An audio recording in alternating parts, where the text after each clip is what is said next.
Bismillahirrahmanirrahim. Assalamualaikum warahmatullahi wabarakatuh. Innal hamdalillah nahmaduhu wa nasta'inuhu wa nastaghfiruh wa na'udzu billahi min syururi anfusina wa sayyiati a'malina.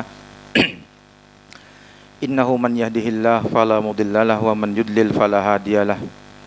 Wa asyhadu an la ilaha illallah wahdahu la syarikalah wa asyhadu anna Muhammadan abduhu wa rasuluh. Ya ayyuhalladzina amanu taqullaha haqqa tuqatih wa la tamutunna illa wa antum muslimun, amma ba'd. Kaum muslimin dan muslimat rahimakumullah, alhamdulillah kita masih bisa melangkahkan kaki menuju masjid ini guna melaksanakan kegiatan rutin, yaitu ta'lim dan bukber. Mudah-mudahan ini diberkahi oleh Allah Azza wa Jalla.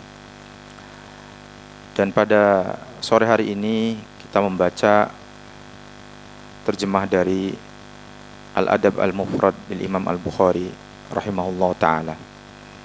Kita masuk kepada bab 197 makar dan tipu daya. Hadis nomor 418.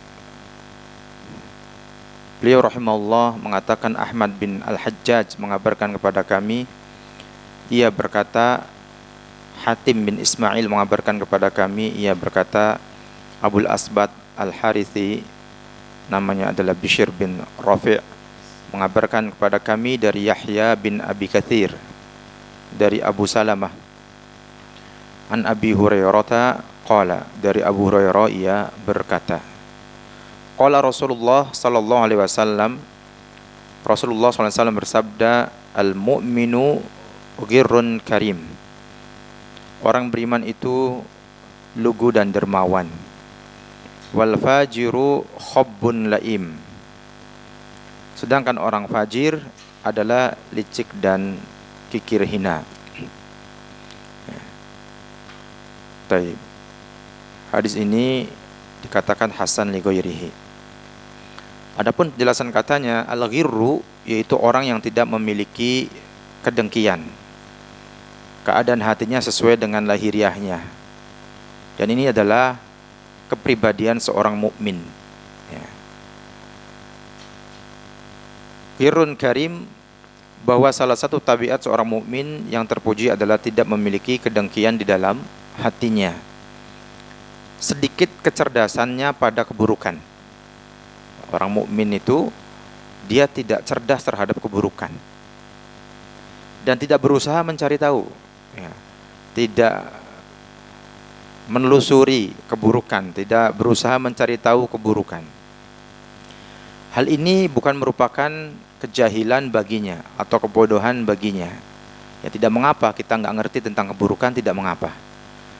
Ini bukan merupakan hal yang negatif bagi seorang mukmin ketika misalkan seorang mukmin tidak mengerti hal-hal yang sifatnya keburukan dan dia tidak ingin tahu. Tetapi karena hatinya yang mulia dan akhlaknya yang baik, ya, tidak berusaha juga mencari-cari kesalahan orang, keburukan orang, tidak. Ya. Ini seperti taghaful, ya, sifat taghaful, yaitu pura-pura lalai.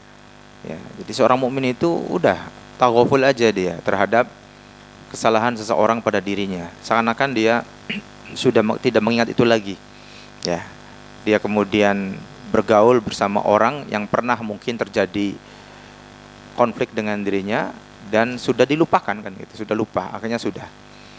Jika ada kesalahan-kesalahan yang terjadi pada orang lain terhadap dirinya, dia tidak mengungkit-ungkitnya. Ya. Juga dalam sekup rumah tangga, ketika seorang suami mengetahui istrinya ada kekurangan, dia taghaful, ya, dia pura-pura nggak tahu aja, tidak terjadi apa-apa, seakan-akan seperti itu. Pulang ke rumah tiba-tiba lihat isi rumah berantakan karena anak habis main, udah cuekin aja, ya. Tidak semuanya dituntut harus rapi, ya. Suami datang rumah dalam kondisi tertib rapi, mainan anak-anak tertata rapi, tidak. Ya, terkadang kita tahu kesibukan seorang istri di rumah begitu berat. Ya, ketika suami datang mendapati rumah berantakan, istilahnya orang bilang kayak kapal pecah gitu, cuekin aja, taghaful. Ya. Selama hal itu tidak mengurangi akhlak dan agama seorang istri, ya, kaitannya dengan misalkan ketidakrapian rumah, ya dicuekin aja, taghaful, sehingga hubungan rumah tangga itu, hubungan suami istri tetap romantis, tetap damai. Ya, tidak sedikit-sedikit diungkit. Ya, semuanya harus perfect di mata suami, tidak. Pun demikian dengan seorang istri, taghaful terhadap hal-hal yang terjadi pada diri suaminya. Ya, jika itu sesuatu yang tidak menyebabkan akhlak dan agama suami berkurang, maka udah pura-pura tidak tahu saja, nggak usah diungkit-ungkit. Ya. Kemudian khobbun, itu tipu daya, yaitu orang yang berusaha membuat kerusakan di kalangan manusia. Lahiriahnya tidak sesuai dengan isi hatinya, dan hatinya menyimpan suatu sifat yang dibenci manusia. Ini kan tipikal orang munafik ini, ya. Lahiriahnya tidak sesuai dengan isi hatinya, ya. Inilah sifat orang fajir, ya. Bukan orang yang beriman. Adapun laim, lawan dari mulia, yaitu orang kikir yang sangat hina. Baik. Maka dari kandungan hadis ini, berbuat kerusakan di antara manusia dan kikir yang mengantarkan kepada kehinaan bukan termasuk sifat seorang mukmin yang bertakwa dan soleh. Maka wajib baginya untuk menghindari sifat-sifat tercela tersebut. Ya. Sehingga seorang mukmin itu tidak perlu, ya, memburu tahu, ya, mencari maklumat, mencari info atas keburukan seseorang. Jikapun ada terjadi, sudah, ya biarkan saja, kemudian sibukkan dirinya dengan apa? Dengan berprasangka baik kepada setiap mukmin.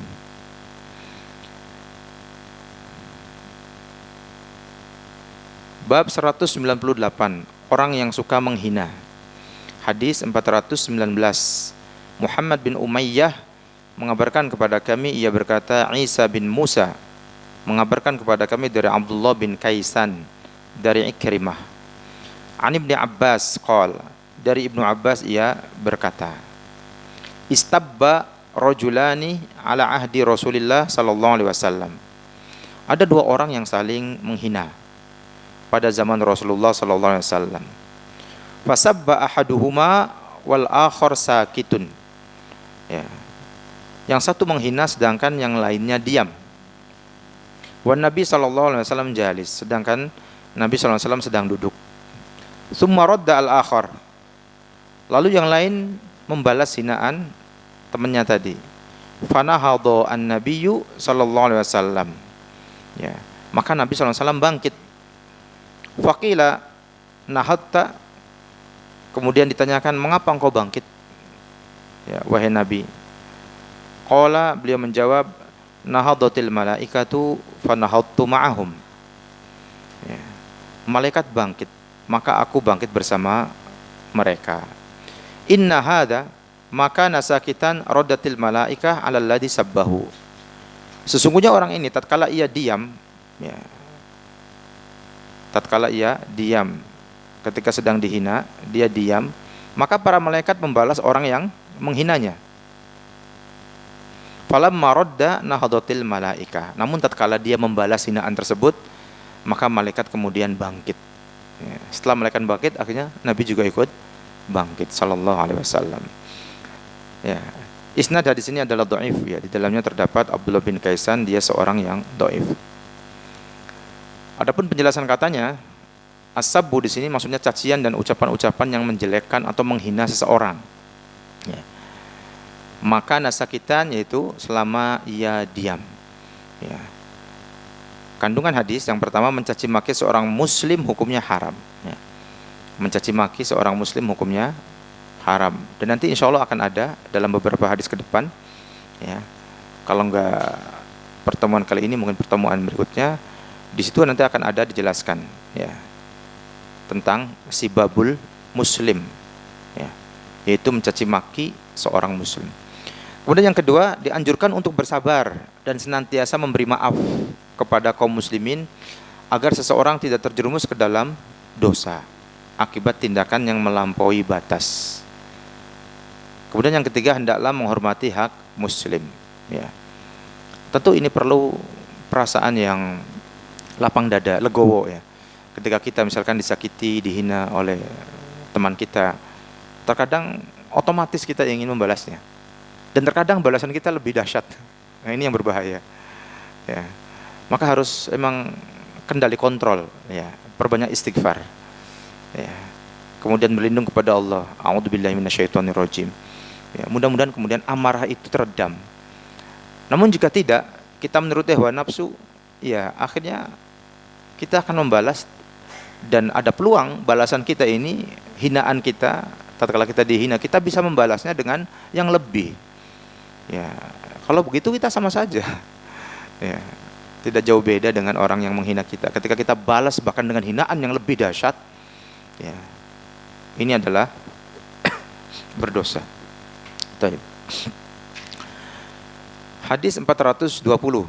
Hisham bin Ammar mengabarkan kepada kami, ia berkata, Rudaih bin Atiyah mengabarkan kepada kami, ia berkata, Ibrahim bin Abi Ablah mengabarkan kepada kami, an Ummid Darda, dari Ummud Darda, anna rajulan ataha faqala, bahwa seseorang menemuinya lalu berkata, inna rajulan nala minki inda Abdul Malik, seseorang telah menghinamu di depan Abdul Malik.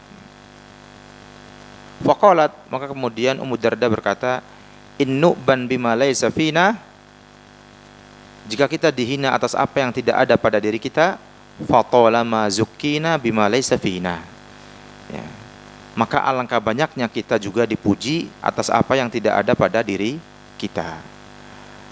Ya. Ya, hadis ini dikatakan hasan. Ya. Perhatikan, ini ucapan yang luar biasa dari Ummu Darda. Jika kita dihina atas apa yang tidak ada pada diri kita, maka alangkah banyaknya kita juga dipuji atas apa yang tidak ada pada diri kita.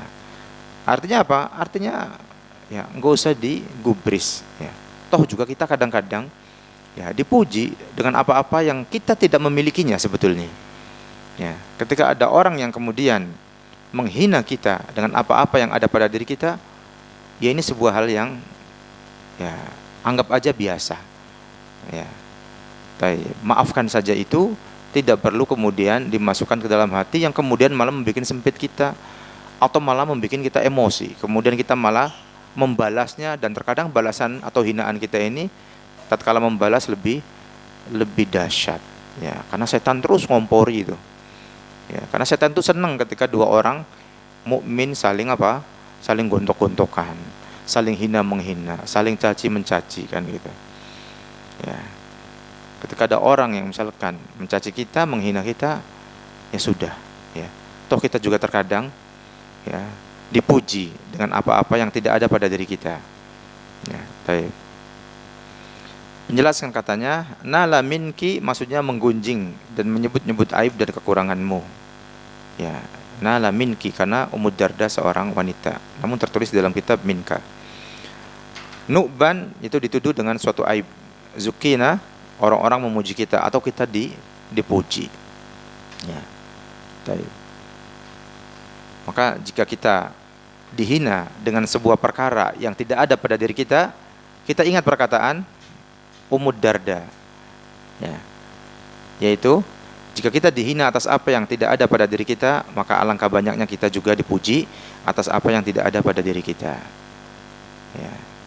Kenapa ketika kita dipuji dengan sebuah hal yang tidak ada pada diri kita, kita diam saja, seakan-akan kita ridho dengan hal itu, padahal kita tahu itu adalah salah. Kenapa nggak diluruskan? Kan gitu. Pas kita dihina dengan apa-apa yang tidak ada pada diri kita, baru kita marah. Ya, baru kita marah. Kenapa tatkala dipuji dengan sesuatu yang tidak ada pada diri kita, kita diam? Harusnya kita marah juga. Ya. Kenapa? Karena itu tidak sesuai fakta yang ada pada diri kita. Kan gitu. Ya. Jadi memang terkadang perasaan kita seperti itu sebagai manusia. Ketika kita dipuji, kita senang. Padahal tidak ada pada diri kita. Namun ketika kita dihina dengan hal yang tidak ada pada diri kita, kita bangkit, kita marah. Ya. Harusnya kita adil pada diri kita. Tatkala kita dipuji dengan sesuatu yang tidak ada pada diri kita, kita bisa marah kan gitu. Karena tidak sesuai dengan fakta yang ada pada diri kita. Atau minimal kita menegurnya. Bukan malah menikmati pujian itu. Bukan malah kita ridho dengan pujian itu. Menyanjung diri kita. Seakan kita orang-orang yang memang layak dipuji. Padahal tidak sesuai dengan faktanya. Taib. Hadis 421. Syihab bin Abbad mengabarkan kepada kami, ia berkata, Ibrahim bin Humaid Ar-Ru'asi mengabarkan kepada kami dari Ismail. Dari Qais ia berkata, qala Abdullah bin Mas'ud berkata, idza qala ar-rajulu li sahibihi anta aduwi. Jika seseorang berkata kepada temannya, engkau adalah musuhku, faqad kharaja ahaduhuma minal Islam. Maka salah satu di antara keduanya telah keluar dari Islam. Au bari'a min sahibihi, atau lepas dari temannya. Qala Qais berkata, wa akhbaroni ba'd Abu Juhaifah. Abu Juhaifah kemudian, atau Abu Juhaifah memberitahuku kelak, anna Abdullah qala illa man taba. Bahwa Abdullah bin Mas'ud mengatakan kecuali siapa yang bertobat, dalam surat Maryam ayat 60. Ya, isnadnya sahih. Ya. Kandungannya adalah bahwa larangan keras bagi seorang menganggap saudara sesama muslim sebagai musuh yang dia tidak menginginkan kebaikan baginya. Ya, maka tidak boleh walaupun dalam konteks bergurau. Ya. Karena perkataan-perkataan seperti ini implikasinya besar. Ya, implikasinya besar. Dan setan akan senang ketika seorang muslim, seorang mukmin kemudian bergurau yang sifatnya dalam tanda petik di tepi jurang. Guraunya di tepi jurang. Tinggal selangkah lagi orang itu terjerumus masuk ke dalam jurang. Maka jangan pernah kita bermain-main dengan kata-kata yang dilarang di dalam syariat. Ya. Termasuk larangan adalah ketika seseorang mengacungkan senjata, ya kan, pisau misalkan, apapun itu, ya, di muka seorang mukmin. Mungkin maksudnya gurau, tapi itu adalah terlarang dalam Islam. Ya. Dan apakah dia merasa aman dengan hal seperti itu? Gimana kalau kemudian tiba-tiba ada syaitan masuk, kemudian dia malah menusukkan pisau itu kepada teman yang ada di depannya? Ya. Maka di dalam Islam gurau itu boleh, namun tidak berlebihan. Dan ketika ada hal yang sudah dilarang, maka jangan dilakukan. Bab 199, menimba air. Hadis nomor 422. Musaddad mengabarkan kepada kami, ia berkata. Abdul Wahid mengabarkan kepada kami, ia berkata. Lais mengabarkan kepada kami dari Tawus. An Ibni Abbas, dari Ibnu Abbas. Adunnuhu rafa'ahu syakka Lais. Ya. Aku kira Ibnu Abbas telah mengangkat, ya, merofakkan hadis ini. Ya. Lais dalam hal ini ragu. Qala, ia berkata, Fibni Adam situna wasala sumi'ah sulama au adam au mifsal. Ya, dalam diri anak Adam itu terdapat berapa ini? 360 ruas, ya, dalam tubuh anak Adam. 360 persendian atau tulang atau ruas. Ala kulli wahidin fi kulli yaumin shadaqah. Ya, hendaknya anak Adam bersedekah pada setiap hari atas setiap ruas yang dia miliki. Ya, namun ini hukumnya tidak wajib, sunnah. Kullu kalimatin thayyibatin shadaqah. Setiap kalimat yang baik, ya, ucapan yang baik adalah sedekah. Ya, jadi Anda tidak perlu bersedekah dengan uang jika tidak memiliki uang, tapi tetap masih bisa bersedekah, yaitu dengan tutur kata yang baik. Ya, tutur kata yang santun. Wa aunur rajuli akhahu shadaqah. Ya, pertolongan seseorang untuk saudaranya juga bernilai sedekah. Ya, jadi sedekah itu luas sekali. Tidak sekedar dengan uang. Ya, tutur kata yang baik, bantuan kita kepada sesama, ya, ada nilai sedekah. Wa syurbatu minal ma'i yaskiha sedekah. Seteguk air yang dia kasihkan kepada seseorang atau kepada pihak lain adalah bernilai sedekah. Wa imatatul adha 'anit thariq sedekah. Dan menyingkirkan gangguan dari jalan juga bernilai sedekah. Subhanallah. Maka sedekah itu luas maknanya. Ya. Tentu yang paling utama adalah makna yang pertama dengan apa? Dengan uang. Namun jika tidak dengan uang, maka seseorang masih bisa bersedekah. Seorang yang fakir, seorang yang miskin masih bisa bersedekah dengan tutur katanya yang baik. Ya. Bahkan juga tabassumuka fi wajhi akhika laka sedekah. Ya. Ya. Muka berseri-seri di depan saudara kita juga bernilai sedekah. Ya. Menolong seseorang juga bernilai sedekah.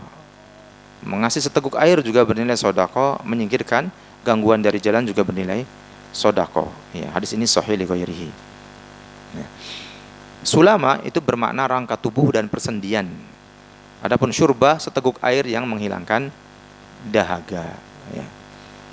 Kandungan hadisnya yang pertama, setiap muslim yang sudah mukallaf, yang sudah terbebani kewajiban, maka sejumlah tulang-tulang persendian tubuhnya hendaknya mengeluarkan sedekah dengan mengharapkan pahala dari Allah sebagai wujud rasa syukurnya kepada Allah. Yang kedua, hukum sedekah ini adalah sunnah dan anjuran, bukan suatu kewajiban atau keharusan. Ya. Bahkan dalam sebuah riwayat itu bisa ditutup ya dengan apa? Salat duha. Ya. Jadi untuk menutup sedekah atas apa? Semua persendian yang berjumlah ada 360 yang ada pada tubuh kita. Itu disedekahi satu-satu. Ya. Namun ini adalah bukan kewajiban, sunnah. Dan itu bisa tutup dengan sholat duha. Kemudian yang ketiga, seseorang hendaknya berusaha dengan sungguh-sungguh semata-mata mengharapkan ridha Allah dan karunia-Nya untuk melakukan amal-amal yang mendatangkan pahala. Yang diridhoi oleh Allah Ta'ala diantaranya memberi minum dan menyingkirkan gangguan dari jalan. Ini amalan yang ya menyebabkan seseorang dapat masuk surga. Ya. Di antaranya adalah ada sebuah hadis yang ini kisahnya sudah masyhur insyaallah, yaitu ghufira limra'atin mumisah. Ya. Ini hadis yang diriwayatkan oleh Imam Bukhari dan juga Imam Muslim. Ghufira limra'atin mumisah. Ada seorang wanita pezina, ya. Kalau bahasa kita sekarang PSK gitu, diampuni dosa-dosanya. Apa sebabnya? Marrat bikalbin ala ro'si roqiyin yalhas. Dia berjalan menemui seekor anjing ya di mulut sebuah sumur, kemudian menjulurkan lidahnya. Saking apanya? Saking kehausan. Dan anjing itu bisa saja mati. Ya, karena saking hausnya dia menjulurkan lidahnya di mulut atau di tepi sumur tadi. Akhirnya terdetik rasa kasihan pada diri si wanita ini. Wanita yang dia seorang pezina yang melaksanakan dosanya tanpa malu. Ya, ini mumisa itu adalah wanita pezina yang dia melaksanakan dosanya tanpa malu. Artinya terang-terangan. Ya semacam PSK lah. Ya. Akhirnya wanita ini masih ada rasa kasihan kepada anjing ini. Qala ya. Dikatakan kada yaqtuluhul atash. Bisa saja rasa haus itu membuat anjing itu mati. Fanaza'at khuffaha. Kemudian wanita pezina ini melepas khufnya, yaitu sepatunya. Fa'awsaqathu bi khimariha. Kemudian dia tali ya. Dia tali ya dengan pakaiannya. Fanaza'at lahu minal ma. Kemudian ya, dia turunkan sepatu itu ke sumur ya, karena memang tidak mudah ya, harus ditali dulu kemudian dimasukkan dalam sumur, kemudian diambil air itu di sepatunya tadi, kemudian dengan air yang ada di sepatu dia dia kasihkan ke mulut anjing, kemudian anjing itu bergembira ya, selamat. Fa ghufira laha bidzalik. Maka kemudian wanita pezina ini diampuni dosa-dosanya dengan amalan itu. Ya. Maka mengasih air kepada seseorang, ya, ini sebuah amalan yang besar di sisi Allah SWT jika dilandasi ikhlas lillahi ta'ala. Ya. Baik. Maka ini salah satu amalan yang bisa menyebabkan seseorang masuk surga, diampuni dosa-dosanya. Seperti kejadian wanita mumisah ini. Ya, hadis ini sahih diriwayatkan oleh Imam Bukhari dan Imam Muslim. Ya. Jika ini terjadi pada seekor anjing, lalu bagaimana jika yang merasa kehausan adalah seorang muslim atau manusia secara umum? Ya, maka sangat besar pahalanya memberikan minum kepada seseorang yang sedang kehausan. Ya, yang sedang kehausan, walaupun hanya seteguk air, seperti satu teguk ataupun satu sepatu, ya mungkin nggak penuh juga itu, yang wanita ini ambil dari sumur dengan susah payah kemudian dimasukkan ke mulut seekor anjing tadi. Dengan perkara yang ringan ini, ya, amalan yang sederhana ini, Allah ampunkan dosa wanita pezina ini, ya, dan kemudian akhirnya masuk surga. Kalau sudah diampuni berarti masuk surga, kan gitu. Ya, kalau sudah diampuni dosa-dosanya berarti masuk surga. Taib. Dan bahagia sekali seseorang yang diampuni dosa-dosanya oleh Allah SWT. Ya, kenapa? Ya sudah, kalau sudah diampuni kan nggak perlu disiksa lagi. Diampuni kok. Ya, magfirah, ampunan itu adalah ketika dosa seseorang langsung diputihkan oleh Allah SWT, dienolkan, kemudian ditutup aibnya tersebut oleh Allah. Ini adalah magfirah, ampunan. Maka perbanyaklah kita beristighfar, minta ampunan kepada Allah, perbanyaklah taubat kepada Allah, ya, agar kita diampuni dosa-dosa kita, ya, dan ditutup rapat-rapat aib kita, ya, ditutup rapat-rapat aib kita. Taib. Kemudian juga di antara amalan yang bisa memasukkan pelakunya ke dalam surga disebutkan di sini, menyingkirkan gangguan dari jalan, ya. Sebagaimana ada sebuah hadis yang juga diriwayatkan oleh Imam Bukhari dan Imam Muslim, ya. Bainama rajulun yamshi bi thariq wajada husna syaukin 'ala thariq fa akhkharahu. Ya.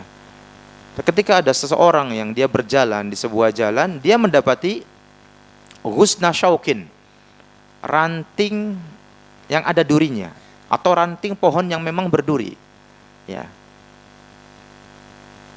Disebutkan bahwa ranting ini bisa saja dia mengganggu orang melalui atas, ya, sehingga mengganggu kepala seseorang atau tubuh seseorang, atau bisa saja ranting yang berduri ini berada di bawah sehingga bisa saja mengenai kaki seseorang. Akhirnya apa? Fa'akhorohu, ya, maka kemudian orang ini mengambilnya, menyingkirkan duri ini, ya, ranting yang ada durinya ini.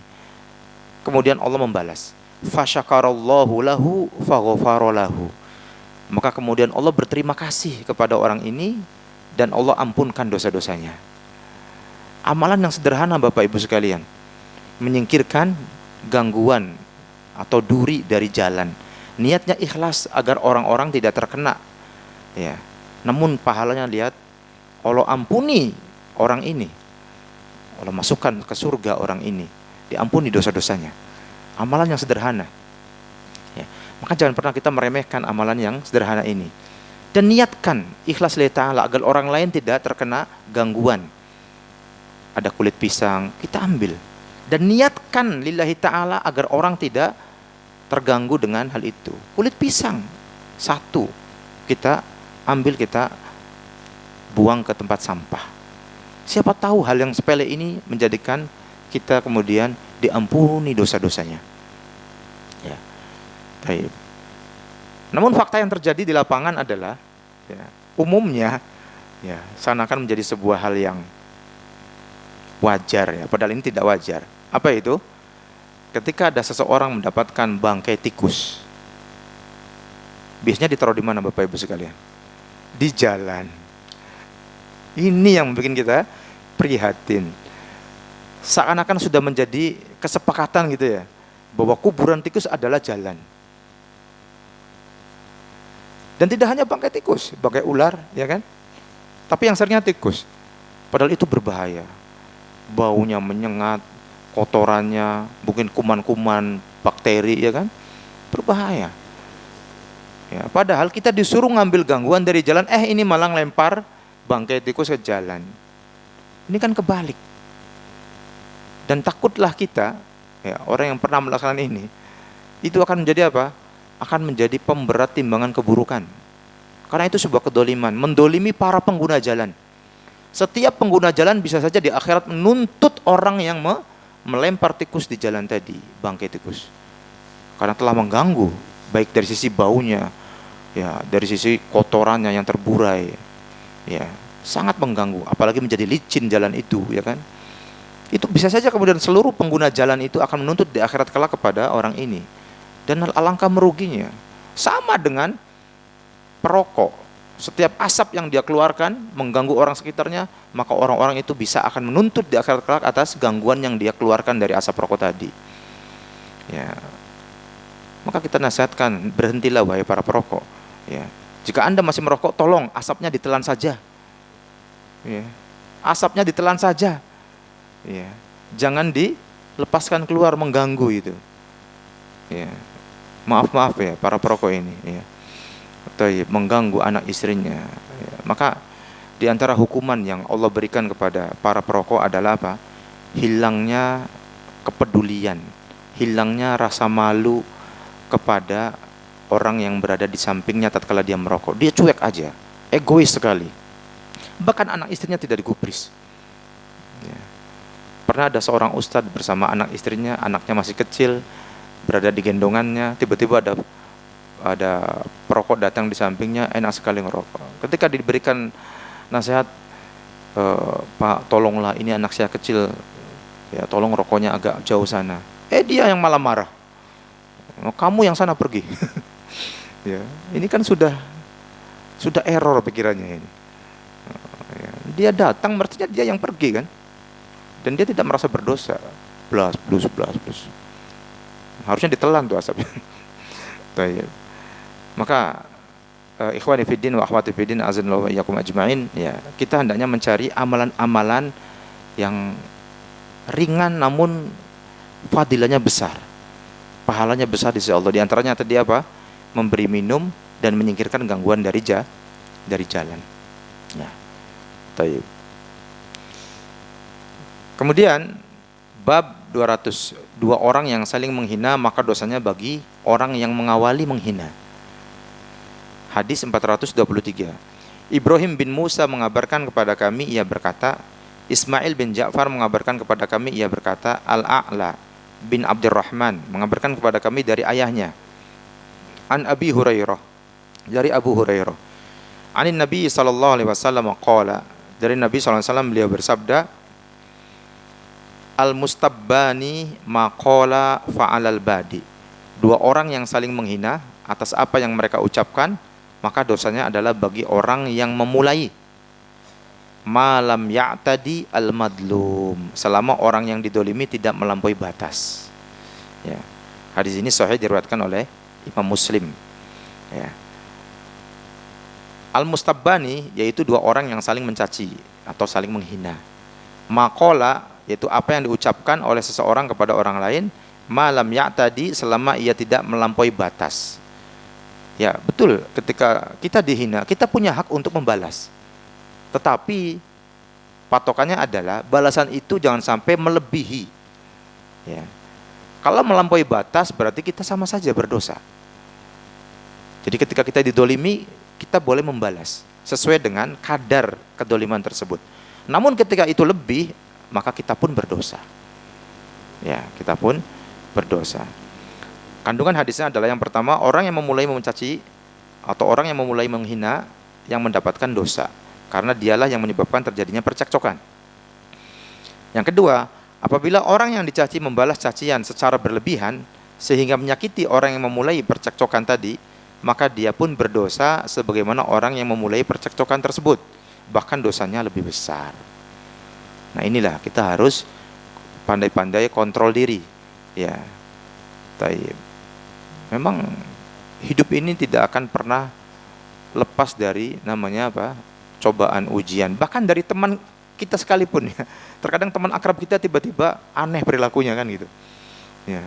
Maka kita perlu apa? Memperbanyak apa? Berlindung kepada Allah. Ada apa ini kan gitu.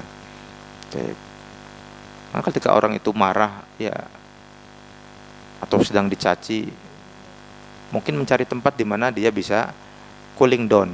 Kalau yang tadinya berdiri mungkin duduklah. Pun juga yang sedang marah, ya kalau bisa berdiri duduk. Kalau sedang duduk ya berbaring.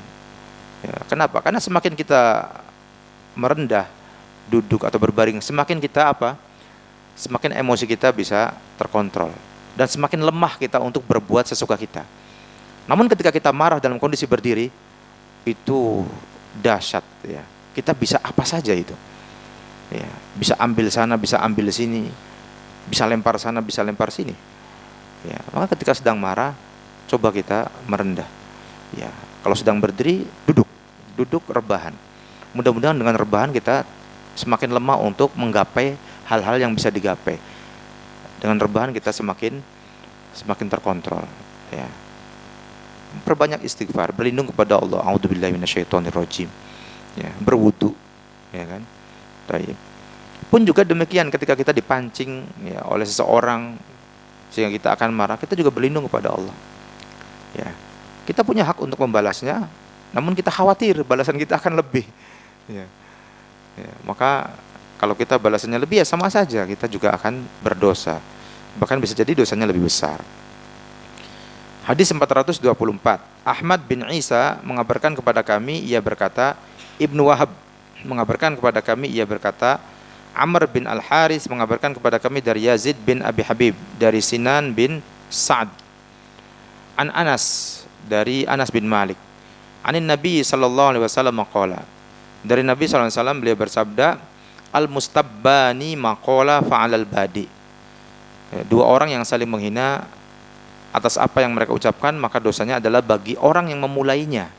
Hatta ya'tadiyal madlum, hingga orang yang terdolimi itu melampaui batas, membalas dan melampaui batas balasannya. Artinya kalau itu terjadi, maka dua-duanya bersyirikat di dalam dosa, sama-sama berdosa. Ya. Taib. Hadis ini adalah sahih ya. Sesuai dengan juga riwayat sebelumnya tadi. Maka tergantung orang yang didolimi apakah dia membalas atau tidak. Jika dia tidak membalas, maka dia aman. Yang berdosa adalah orang yang memulai.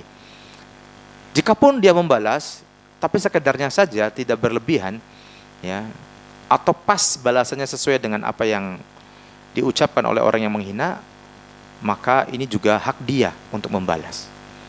Ya. Namun jika berlebihan, maka dua-duanya berdosa, dan bisa jadi yang membalas lebih tadi dosanya lebih besar. Ya. Baik. Hadis 425. Dan Nabi SAW bersabda, atadruna mal adhu. Ya. Tahukah kalian apa itu al-adhu atau al-adh? Qalu, para sahabat menjawab, Allahu wa rasuluhu a'lam. Allah dan Rasulnya lebih mengetahui. Ya. Ucapan Allahu wa rasuluhu a'lam ini dipakai tatkala Rasul masih hidup. Allahu wa rasuluhu a'lam, Allah dan Rasulnya lebih tahu. Ya. Kan tadi konteksnya Nabi bersabda, atadruna mal adhu, tahukah kalian apa itu al adhu? Rasul bertanya, Rasul masih hidup kan? Para sahabat menjawab, Allahu wa rasuluhu a'lam, Allah dan Rasulnya lebih tahu. Kalau sekarang Rasul sudah meninggal, apakah kita mengatakan Allahu wa rasuluhu a'lam? Tidak, kita cukup mengatakan Allahu a'lam ketika kita ditanya dan kita tidak tahu. Atau kita tahu cuman kita masih ragu. Untuk kehati-hatian akhirnya kita mengatakan Allahu a'lam. Afan, ana ragu, ana tidak tahu. Allahu a'lam. Cukup, enggak perlu afan. Allahu wa rasuluhu a'lam. Lah. Allahu wa rasuluhu a'lam kapan diucapkan? Ketika Rasul masih hidup, ya kan? Ketika Rasul bertanya, kan konteksnya seperti itu. Ya, Rasul bertanya kepada para sahabat, kemudian para sahabat menjawab, Allahu wa rasuluhu a'lam. Ya, Rasul masih hidup dan Rasul di depan mereka. Ya, ketika Rasul sekarang sudah wafat, sallallahu alaihi wasallam, dan kita mau menjawab sebuah pertanyaan, kita tidak tahu atau ragu, ya kita ucapkan Allahu a'lam. Enggak perlu Allahu wa rasuluhu a'lam. Nah ini, ya, baik. Kemudian dikatakan di sini, qala, maka kemudian beliau sallallahu alaihi wasallam bersabda, naqlul hadisi min ba'din nas ila ba'din, yaitu menyebarkan pembicaraan dari sebagian orang kepada sebagian lainnya, liyufsidu bainahum, agar menimbulkan kerusakan di antara mereka. Ini hadis sahih li ghairihi. Ya, ini berbahayanya apa? Al-adhu, yaitu kedustaan. menukil berita dari satu orang kepada orang lain dengan tujuan merusak suasana di antara mereka. Ya, adu domba ya. Ya. Ini adalah sebuah hal yang tercela dan ini harus diwaspadai ya, terutama bagi kita kaum muslimin. Jangan sampai bisa gampang diadu domba. Ya, ada orang cerita seperti ini kemudian cerita ke sana, balik ke sini dan seterusnya, gampang diadu domba. Ya, akan sangat naif sekali jika para aktivis dakwah muslim kemudian gampang teradu domba oleh oknum-oknum yang enggak jelas. Ya. Maka hendaknya tabayun itu penting sekali. Ketika ada berita apa, tabayun. Ya. Tabayun. Jika ada sebuah hal yang kesalahan sedikit dari teman kita, ya sudah, kita bersikap taghaful. Apa taghaful tadi? Ya, pura-pura lalai, pura-pura lupa, udah, maafkan. Dan tidak perlu diungkit. Ya. Apalagi sampai nyari tahu gitu kan. Ya, ini jangan sampai ya. Ya. Jangan sampai. Ya. Taghaful ini penting sekali untuk menjaga hubungan baik antara teman, suami dengan istri, ya, supaya rumah tangga tetap romantis. Bahkan juga kita dengan partner bisnis kita. Jika ada sesuatu kesalahan ya yang masih wajar pada partner bisnis kita, ya sudah, kita taghaful, pura-pura nggak tahu saja demi menjaga hubungan baik bisnis tersebut. Ya. Pun juga dengan sesama ikhwah untuk menjaga ukhuwah imaniyah, ukhuwah islamiyah, ketika ada kesalahan sedikit, ya sudah, lupakan saja, pura-pura kita nggak tahu saja, nggak perlu kita tanya, kemarin ente salah apa sih kok ente itu kok gini, lah malah membuka luka yang sudah mulai ditutup, diperban, dibuka lagi kan gitu. Ya, udah, taghaful. Orang yang punya sifat taghaful itu enak, ya enak, nggak terbebani, nggak memikirkan hal-hal yang tidak penting, ya. Maka kita taghaful saja, pura-pura nggak tahu saja. Ya, seperti tadi kita contohkan, ya, seorang suami datang capek lihat rumah berantakan, udah taghaful aja, pura-pura nggak tahu, udah aman. Yang penting istrinya tetap dengan akhlak yang baik. Ya, kecuali jika ada hal-hal yang bisa mencederai akhlak dan agama seorang istri, maka suami tidak boleh diam. Harus apa? Harus mengingatkan dengan cara yang baik. Ya, misalkan pintu rumah terbuka lebar, ya, padahal di dalam ada istri dan itu aurat, ya, kita ingatkan, tolong pintunya ditutup, ya, nggak boleh seperti ini, ya, karena ada potensi aurat terbuka kemudian terlihat oleh orang. Siapa yang berdosa? Ya istri, ya suami juga jika suaminya tidak mengingatkan. Ini kaitannya dengan apa? Agama, ya, dengan akhlak. Namun kaitannya dengan rumah yang tidak terlalu rapi, mainan anak-anak kesana kemari, ya kan? Ya sudah, suami anggap aja itu ya tidak jadi masalah, ya, taghaful saja. Ya. Jadi hal-hal yang sifatnya sepele yang tidak mengenai akhlak dan agama seseorang, kita taghaful saja. Ya, pura-pura ghaflah, pura-pura lalai saja, pura-pura enggak terjadi, ya. Udah, kita lupakan. Jangan malah diungkit, mencari tahu. Ya, kemudian setelah tahu kemudian menyebarkannya. Nah, ini malah menyebarkan aib. Gitu. Ya. Jangan jadi apa? Jangan jadi penyebar aib seseorang. Ya. Nah, kemudian ya, bentar lagi insyaallah. Ini yang terakhir. Hadis 426. Nabi SAW bersabda, "Innallaha azza wa jalla auha ilayya an tawadhu'u." Sesungguhnya Allah azza wa jalla mewahyukan kepadaku agar kalian saling merendah. Wala yabghi ba'dukum ala ba'd. Dan janganlah sebagian dari kalian menzalimi dan memfitnah sebagian yang lain. Hadis sahih li ghairihi diriwayatkan oleh Imam Ibnu Majah. At-tawadhu yaitu menerima kebenaran dan tidak menolak keputusan seorang hakim, atau rendah hati dan lemah lembut kepada sesama. Ini tawadhu, ya. Atau menerima kebenaran dari mana saja datangnya, baik dari orang dewasa maupun anak kecil, orang terpandang maupun orang biasa. Ini adalah sikap yang sangat mulia, ya, tawadhu. Ya. Adapun al-baghyu yaitu menzalimi dan memfitnah. Ya, kandungan hadisnya adalah larangan ujub atau bangga pada diri sendiri dan merendahkan orang lain. Ya. Ini salah satu tantangan bagi para penuntut ilmu, ya, atau para dai, para ustadz, ya. Ini larangan ujub berbangga pada diri sendiri dan merendahkan orang lain. Dan ujub ini berbahaya. Ujub ini sangat berbahaya. Ya. Baik. Yang kedua, tawadhu merupakan akhlak terpuji dan dicintai oleh Allah Azza wa Jalla. Ya. Ujub ini ketika mengenai seseorang maka sangat berbahaya. Dulu ada seorang dai yang muwahhid, masya Allah, begitu cerdas, pandai, IQ-nya dipuji oleh para ulama. Dia membantah lawan-lawan diskusinya dari kalangan malahidah, dari kalangan orang-orang ateis. Dan itu sebelum dia dengan hujjah dari Al-Quran dan hadis, bahkan dengan logika saja dia bisa mematahkan. Ya, saking cerdasnya orang ini. Ya, dan dia adalah dipuji oleh para ulama. Ya, pada saat itu karena keenceran otaknya dia membela tauhid, membela sunnah, membela ya alul hadis. Jadi orang-orang ateis dibantah dengan dia karena kecerdasan otaknya. Kalau nggak salah bernama Abdullah atau Abdurrahman Al-Qasimi. Ada yang menyebut Abdullah Al-Qasimi, ada yang menyebut Abdurrahman Al-Qasimi. Ya. Ini seorang yang luar biasa cerdas, anak muda. Ya. Namun ada satu kebiasaan yang tidak baik. Dia suka memuji dirinya, suka berbangga-bangga, ujub dengan dirinya. Dia pandai bikin syair-syair Arab karena dia memang orang Arab. Kemudian dia puji dirinya.